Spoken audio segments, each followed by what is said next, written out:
That I would like to introduce George W. Shea IV. George is, wait, I have all I blame my skills. parents. You know. He blames us. I mean, you have to.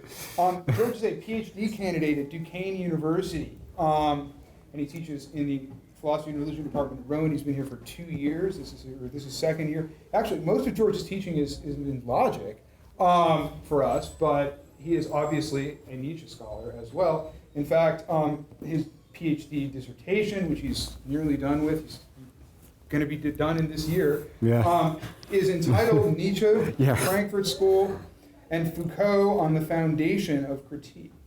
Inheriting Nietzsche, sorry. Yes. The Frankfurt School and Foucault on the Foundation of Critique.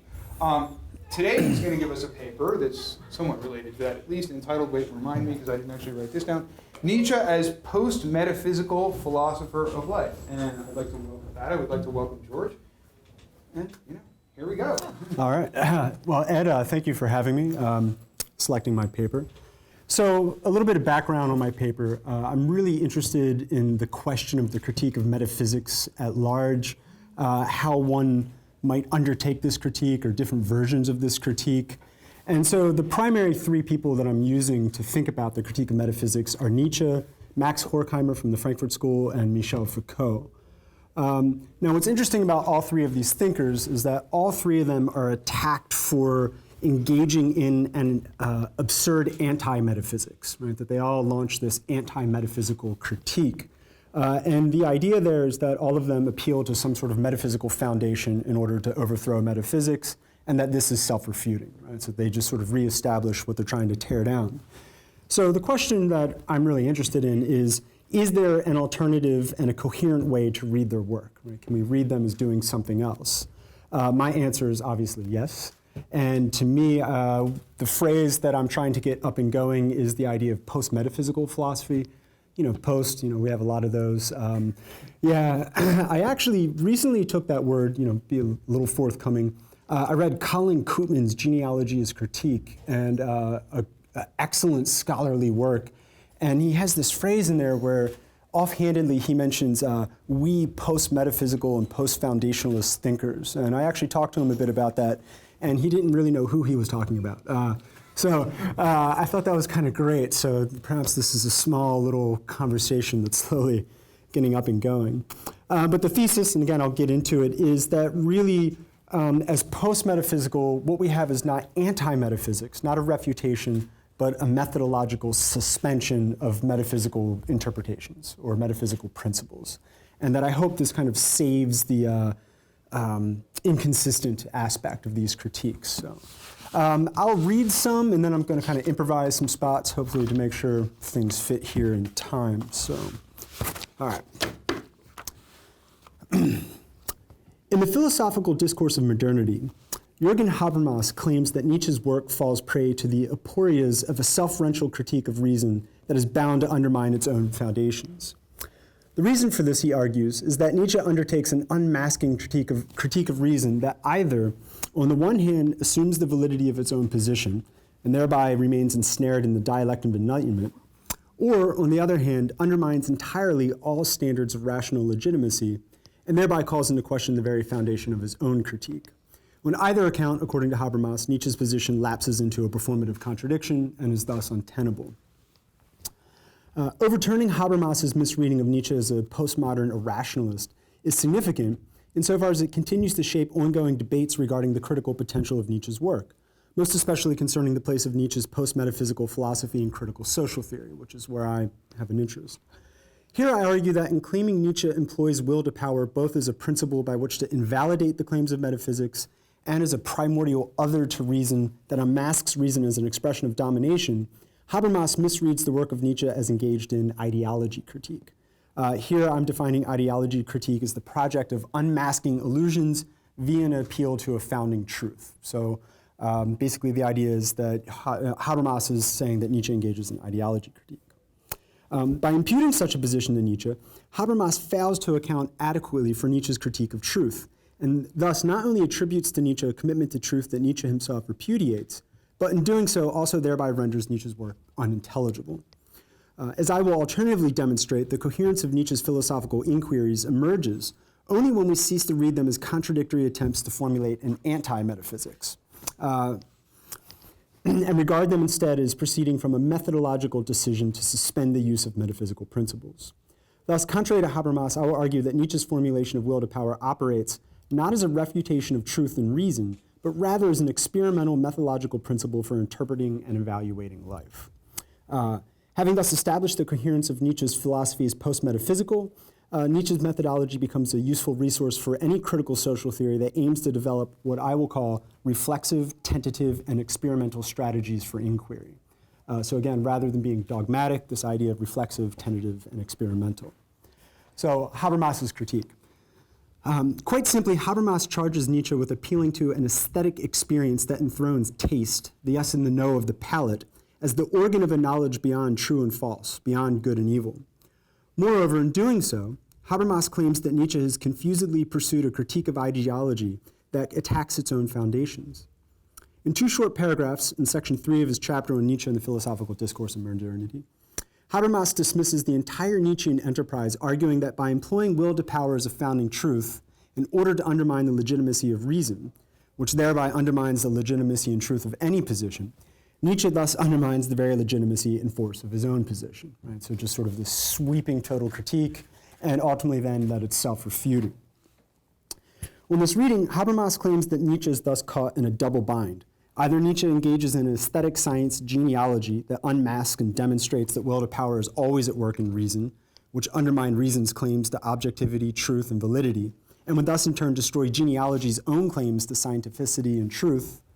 Or Nietzsche appeals to the Dionysian experience of an obliterated, decentered subjectivity as a foundational aesthetic experience that reveals itself as the suppressed other to reason. Right? So either way, we have these 2 types of truth. Nietzsche is appealing to either instance of truth, and therefore this is going to be self-refuting, right? That he uses a truth to overthrow truth. So a little bit of background here. Considering that Beyond Good and Evil stands as Nietzsche's first and most systematic expression of will to power, I have noted here in a footnote, in Beyond Good and Evil, he mentions will to power 12 times, which is more than any other work after that. And unlike Thus Spoke Zarathustra, which is considered a literary work, I'm going to use Beyond Good and Evil to really think about what he's doing here with will to power. So let me see. So here I'll advance a reading of Nietzsche using Beyond Good and Evil that demonstrate that Nietzsche's critique of metaphysics and his formulation and deployment of will to power are neither incoherent and self-refuting. Now, I've been throwing around this word metaphysics, right? So just sort of kind of give some ground to this. I'm going to follow Alexander Niehaus and his definition of dogmatism, and just sort of a brief quote here. He says, "It is that view that is not simply a view, but an accurate description of the real world which forces its own acceptance and makes an unconditional claim on everyone's assent. And it aims to be accepted necessarily and unconditionally, not as the product of a particular person or idiosyncrasy, but as the result of a discovery about the unalterable features of the world." So to this extent, at least how I'm thinking of metaphysics and what Nietzsche is grappling with, or how I want to talk about it, we're talking about essential structures, values that are supposed to come from these essential structures, and the type of methods that we're supposed to engage in order to think about these structures. So all 3 of these things are metaphysical, as I want to describe them. So, let's get into defending Nietzsche here. So Jessica Berry has done considerable work arguing for, via Montaigne's influence on Nietzsche, the manner in which Pyrrhonian skepticism affords a coherent theoretical model for rendering intelligible Nietzsche's what I would call sophisticated skepticism. So let me quote Berry here. "Nietzsche is keenly attuned to Montaigne's skepticism, since in Human All Too Human, skepticism is a necessary antidote to metaphysical dogmatism. It is when unseats the justification for metaphysical hypotheses without forcing Nietzsche into the opposite, negatively dogmatic position of denying the existence of, for instance, things in themselves."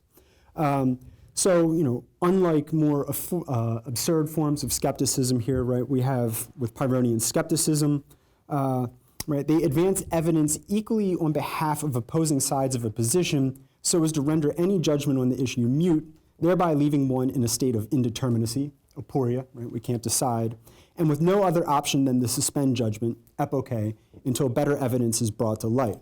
So what I find interesting here, and I really like what Barry is doing, is this idea that, unlike academic skepticism, where I really think of somebody like Augustine and the Augustinian, Ciceronian sort of debate about academic skepticism, the Pyrrhonian skeptics aren't interested in refuting anything, right? They're not trying to disprove any position. They're merely simply trying to say, we don't have enough evidence to decide. So it's an undecidable proposition. So I think this is an interesting way to approach Nietzsche, right? That he's not trying to refute metaphysics. He's simply saying it seems undecidable. I'm going to sort of leave it aside. So, myself then, I kind of want to use this word rather than critique of metaphysics, perhaps you could say a critical suspicion. I don't know if that helps or not, but I kind of like that change. So let me see then. So we can say Nietzsche makes the methodological decision to begin theorizing as if we are without a founding truth. So I have a long quote. I apologize. I should have printed it out and brought it to everybody. But here's this really interesting quote from Human All Too Human. And I'm going to write on the board just so you guys have it. We're looking at Human All Too Human.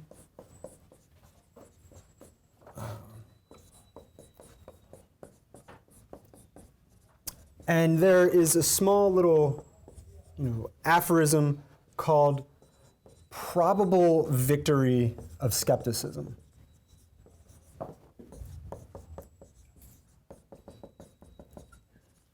And I found this to be an extremely interesting passage. So again, forgive me, it's a little long, so bear with me. Let us for once accept the validity of the skeptical point of departure. If there were no other metaphysical world, and all explanations of the only world known to us drawn from metaphysics were useless to us, in what light would we then regard men and things? This question can be thought through, and it is valuable to do so, even if we do for once ignore the question whether the existence of anything metaphysical has been scientifically demonstrated by Kant and Schopenhauer. For the historical probability is that one day mankind will very possibly become in general, and on the whole, skeptical in this matter. Thus the question becomes, what shape will human society then assume under the influence of such an attitude of mind? Perhaps the scientific demonstration of the existence of any kind of metaphysical world is already so difficult that mankind will never again be free of mistrust of it. And this is really what I think is important.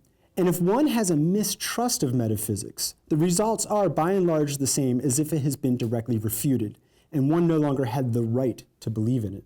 The historical question in regard to an unmetaphysical attitude of mind on the part of mankind remains the same in both cases.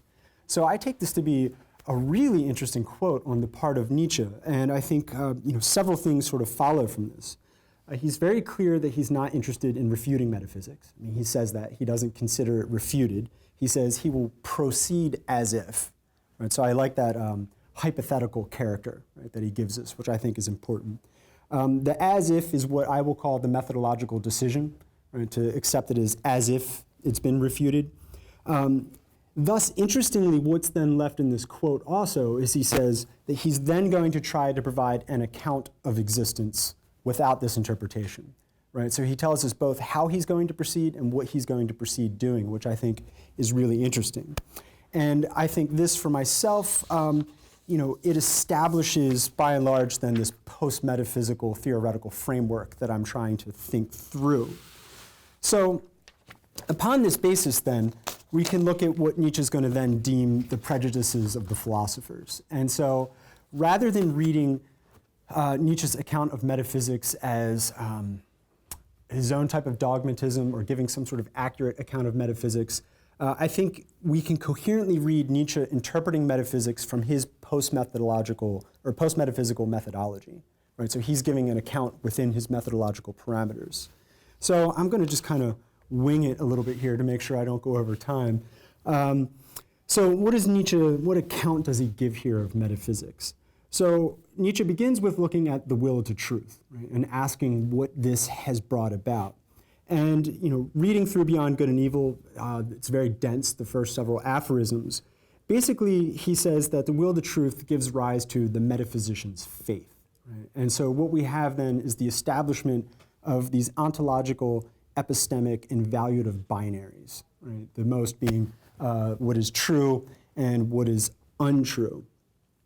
So in Beyond Good and Evil, we see Nietzsche kind of providing, how do I want to phrase it, a sort of origin story of Plato's divided line, right? You know, he's trying to divine Plato's thinking and how Plato may have come up with this divided line.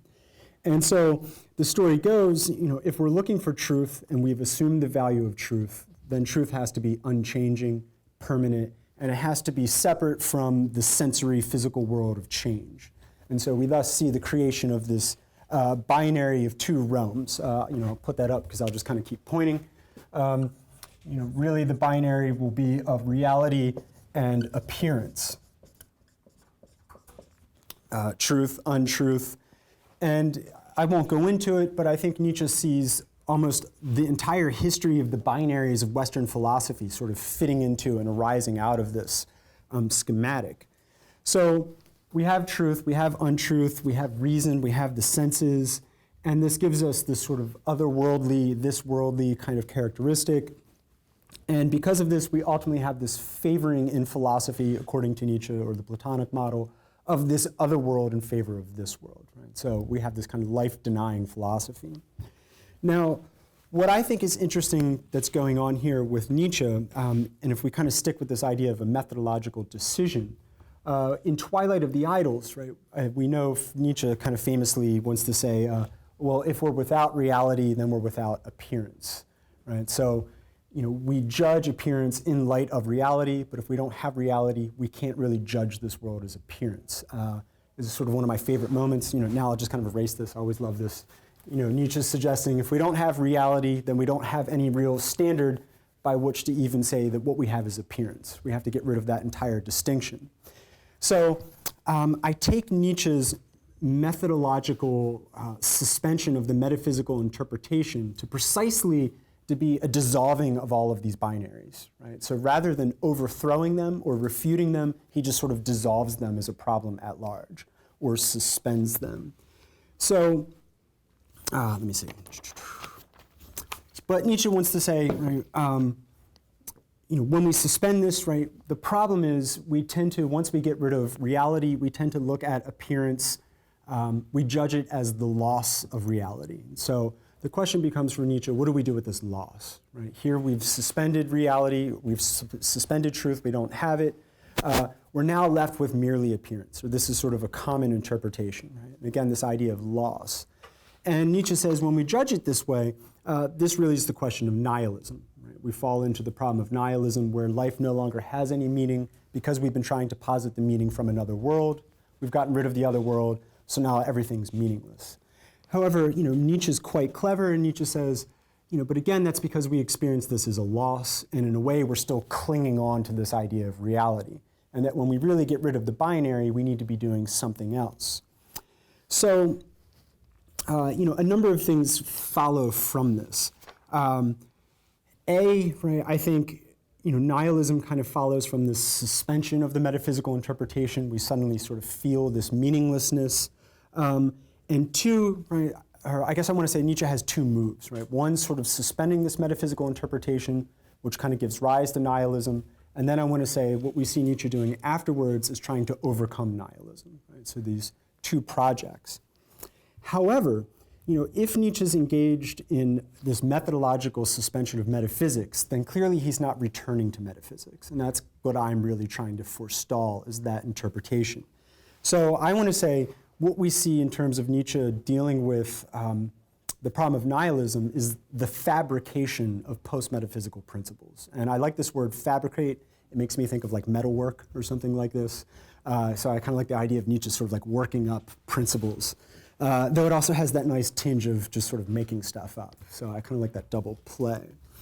So again, I think Nietzsche's going to fabricate these post-metaphysical principles to interpret and evaluate life. Right? So this is what he's trying to do here. So forgive me again, just kind of jumping around.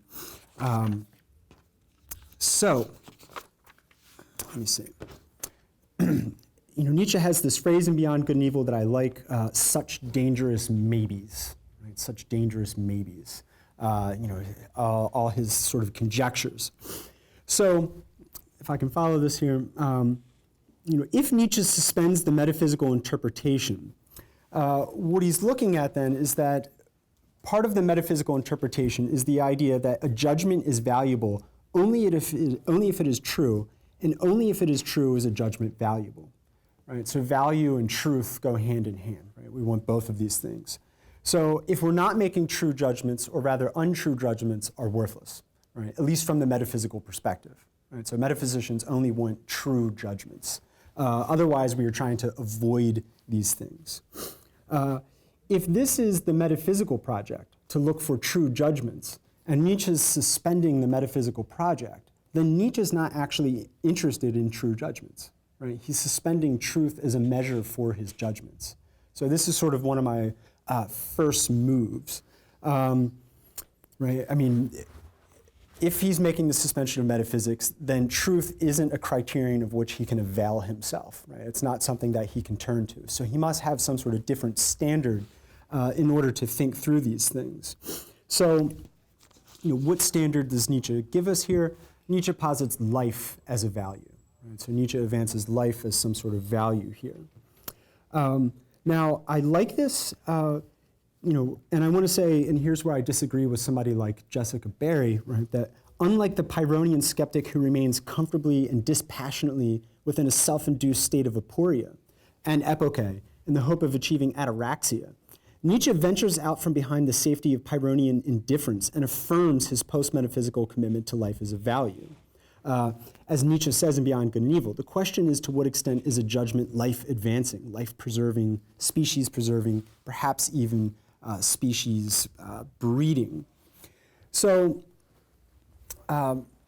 very interesting, right? Jessica Barry is trying to create this interpretation of fitting Nietzsche within this Pyrrhonian method or framework. If you read carefully in Beyond Good and Evil, I think in the Will to Power notebooks and some other places, you have sort of two different takes on Pyrrhonianism. Nietzsche really has a lot of positive things to say about Pyrrho at certain times, and then at other times says we need to go beyond him, that he's not enough, that he didn't carry through his skeptical project properly.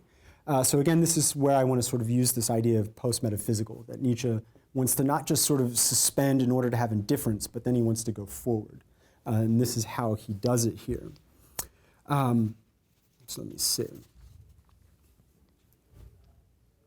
So again, he advances life, right, as the measure by which he's going to evaluate his judgments. And we find him saying things, right, like untruth is the condition of life. Right? Untruth will be the condition of his judgments. So let me read a passage. So Nietzsche draws the full consequences of his methodological suspension of necessity to employ true judgments. So he says, to recognize untruth as a condition of life, that, to be sure, means to resist customary value sentiments in a dangerous fashion. And any philosophy which ventures to do so places itself, by that act alone, beyond good and evil. In other words, as soon as one suspends methodologically the metaphysical interpretation, one thereby brackets the metaphysico-philosophical moral imperative to employ only truth as a standard by which to measure the value of one's judgments. Moreover, in doing so, one renounces the entire metaphysico-philosophical apparatus that demands that one's values usher from an essential insight into the basic structures of reality, that one's values and one's concepts accord with reality. In this way, one frees oneself from the metaphysico-philosophical moral prohibition against the false, the untrue, and the uncertain. Thus, from the position established by the methodological decision to suspend the metaphysical interpretation, what metaphysicians derogatorily denote as perspective, untruth, bias, prejudice, becomes for Nietzsche the basic condition of life. Right? So untruth stands as the basic condition of life. Perspective stands as the basic condition of life. Right? So we have these conjectures. So I don't want to read too much, but there's a great quote I think from the section "What is Noble," where Nietzsche gives us an account of life, and he says some interesting things here. So forgive me, it's another long quote that I have. So affirming life as a value, right? Nietzsche's going to say life is will to power, and he's going to give us this characterization. One has to think this matter thoroughly through to the bottom and resist all sentimental weakness. Life itself is essentially appropriation, injury, overpowering of the strange and weak, suppression, severity, imposition of one's own forms, incorporation, and, at the least and mildest, exploitation. But why should one always have to employ precisely those words which have from the old been stamped with a slanderous intention? Even that body within which, as was previously assumed, individuals treat one another as equals, this happens in every healthy aristocracy, must, if it is a living and not a decaying body, itself do all that to other bodies which the individuals within it refrain from doing to one another. It will have to be will to power incarnate. It will want to grow, expand, draw to itself, gain ascendancy, not out of any morality or immorality, but because it lives, and because life is will to power. Exploitation pertains to the essence of the living thing as a fundamental organic function. It is a consequence of the intrinsic will to power, which is precisely the will to life. So some heavy stuff on Nietzsche here. And, if you note, and if you were, if I wasn't going too quickly, right, I think twice there, he says the essence of life is will to power. Yeah. I would say that we have to remain within this methodological suspension of a metaphysical interpretation. Otherwise, Nietzsche's just obviously incoherent. I mean, he's saying that he's not doing metaphysics, and then suddenly he has this essentializing approach. So I don't think, while he characterizes life as will to power, again, I think with the human all too human quote that I had up there before, right, again, he tells us he's going to provide an account of existence without metaphysics, right? So a historical sort of account. So I think what we have with will to power here, right, again, is a fabrication of a principle for interpreting life.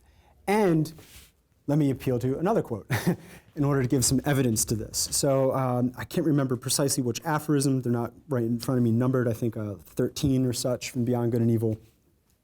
Nietzsche says here, someone could come along with an opposite intention and art of interpretation, knew how to read out of the same nature and with regard to the same phenomena the tyrannically ruthless and inexorable enforcement of power demands. An interpreter who could bring before your eyes the universality and unconditionality of all will to power, in such a way that almost any word, and even the word tyranny, would finally seem unsuitable or as a weakening and moderating metaphor, as too human. And who nonetheless ended by asserting of this world the same as you assert of it, namely that it has a necessary and calculable course, but not because laws prevail in it, but because laws are absolutely lacking. And every power draws its ultimate consequences every moment. And then here's where I think Nietzsche really makes an interesting point. Granted, this too is only an interpretation, and you will be eager enough to raise this objection. Well, so much the better. Right? So I like this, that Nietzsche's like, I'm providing interpretation. Perhaps you may say that that's just my interpretation. And he says, yeah, that's fine enough. So I think there's pretty good ample textual evidence, right, for reading Nietzsche as providing merely an interpretation rather than a dogmatic metaphysics. So let me try to move towards a conclusion. Hopefully I didn't go too fast, maybe a little fast. So let me go back to reading here. Habermas reads Nietzsche as engaged in the task of advancing a legitimate form of thought that is supposed to disclose the illegitimacy of other forms of thought via an appeal to a founding truth. And in this case, Habermas reads Nietzsche as claiming that the Dionysian experience of self-oblivion discloses will to power as operative at the very core of reason, and thereby is disclosing the illegitimacy of all forms of rational thought. And here I want to read a quote by Habermas where he really sort of puts this interpretation on Nietzsche. So, Habermas. On the one hand, Nietzsche sees the possibility of an artistic contemplation of the world carried out with scholarly tools, but in an anti-metaphysical, anti-romantic, pessimistic, and skeptical attitude. Because it serves the philosophy of the will to power, a historical science of this kind is supposed to be able to escape the illusion of belief in truth. Then, of course, the validity of that philosophy would have to be presupposed. That is why Nietzsche must, on the other hand, assert the possibility of a metaphysics that digs up the roots of metaphysical thought, without, however, itself giving up philosophy. He proclaims Dionysus the philosopher, or a philosopher, and himself the last disciple, initiate of this God who does philosophy. Right, so let me see.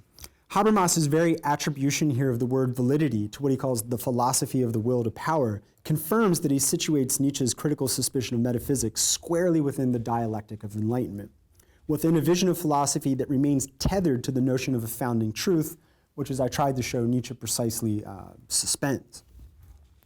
However, Habermas fails to recognize that the very contradiction he attributes to Nietzsche rests in his formulation of Nietzsche's work. In this way, Habermas must of necessity miss the nuance of Nietzsche's critical suspicion of metaphysics, as well as the methodological decision to suspend the metaphysical interpretation of life that results from it, since it attributes to Nietzsche a conception of truth outside of which he precisely seeks to operate. Thus, Habermas is situating Nietzsche's critical suspicion of metaphysics within the unmasking mechanisms of the dialectic of enlightenment, disregards the sophisticated skeptical maneuvering by which Nietzsche takes leave of the dialectic, metaphysics, and dogmatism. In this way, so long as Habermas reads Nietzsche as engaged in the task of undermining, refuting, or invalidating, Nietzsche must of necessity remain trapped in the dialectic. Worse, Nietzsche's work must appear as contradictory and incoherent. However, as I have argued, attributing the project of an unmasking and vitiating critique to Nietzsche does not accord with what Nietzsche actually says in his text, especially regarding his notion of a critical suspicion of metaphysics or founding truth. As I've demonstrated via a close reading of Beyond Good and Evil, part of Nietzsche's philosophical project is to carry out a critical suspicion of a founding truth, the purpose of which is neither to disprove the existence of such a truth, nor to prove its impossibility, since both claims are self-refuting. Right? So Nietzsche's not trying to disprove in either way, since if he tried to, he himself would be establishing a new truth, right? And he's suspending truth. Rather, Nietzsche's initial aim, like that of a Pyrrhonian skeptic, is merely to advance enough evidence so as to render the existence of a founding truth indeterminate, and to do so without thereby lapsing into dogmatism himself. From this position, Nietzsche then suspends methodologically the metaphysical interpretation of life, and moving beyond Pyrrhonian skepticism, provisionally characterizes perspective, the absence of a founding truth, as the basic condition of life. Thus, given Nietzsche's methodological suspension of the metaphysical interpretation, it would be quite out of step with his theoretical constraint, as Habermas would have it, for Nietzsche to assert that the Dionysian experience of a decentered subjectivity reveals, quote unquote, the world as a network of distortions and interpretations for which no intention and no text provides a basis. Since even a primordial aesthetic experience revealed via mystical intuition would nonetheless carry with it the weight of a metaphysical interpretation regarding the essential and ultimate nature of reality.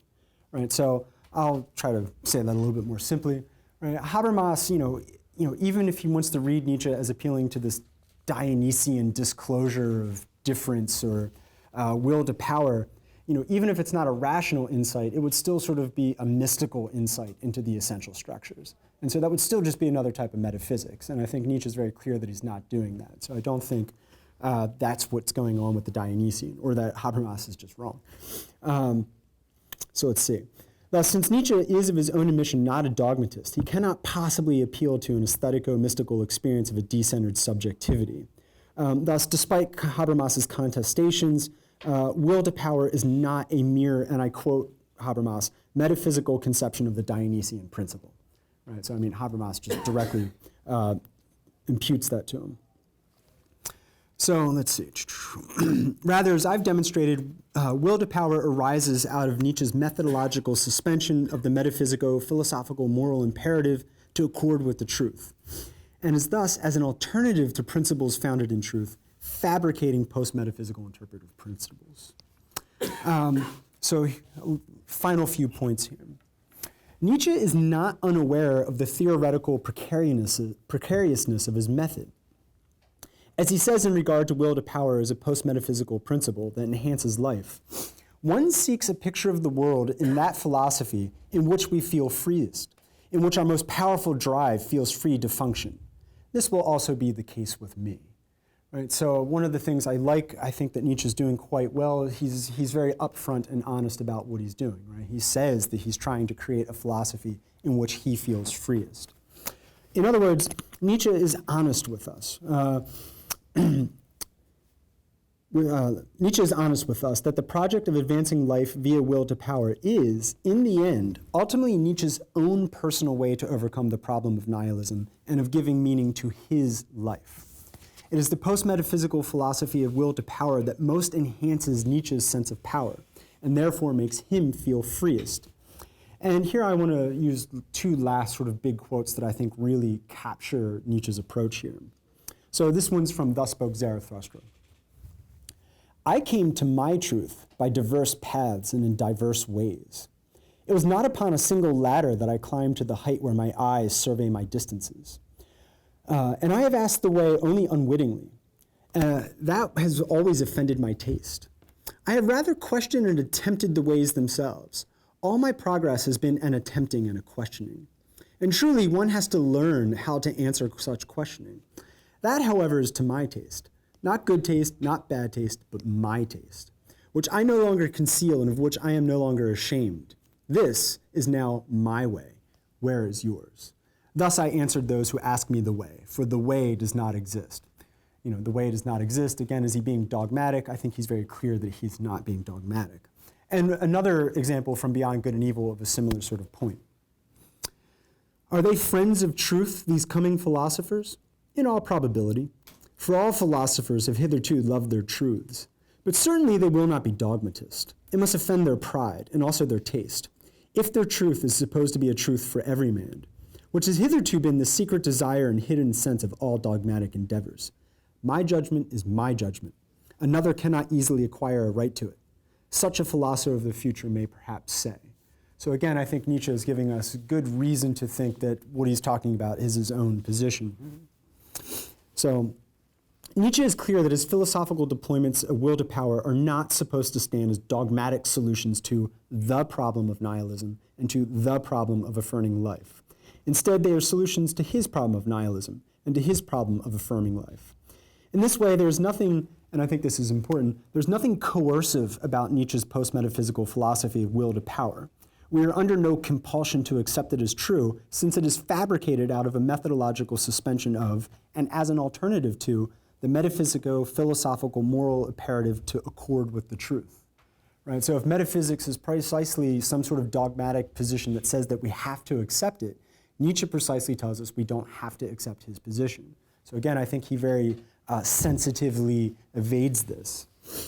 Thus, Nietzsche himself is clear that we need not read Will to Power or his later genealogies as dogmatic metaphysical descriptions of reality to which we must assent. So, in conclusion here, I think roughly right on time. Despite Habermas, I don't think we can read Nietzsche as engaged in an anti-metaphysical project of refuting metaphysics. I think he's very clear about this. I think we have plenty of textual evidence to read him as what I prefer to call post-metaphysical. And again, I really want to say that the post-metaphysical is this methodological suspension of the metaphysical interpretation of life.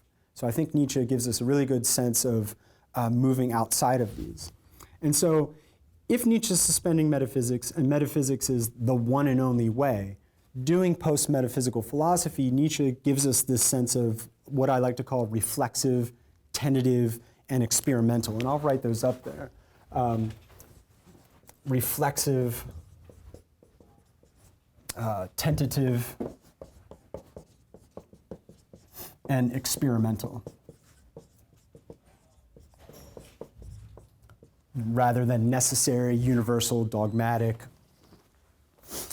And, the last point I'll make here, what I think is so immensely interesting about Nietzsche, and clearly I'm kind of working him a bit, is Nietzsche formulates what I consider to be a way out of the blackmail of either metaphysics or anti-metaphysics.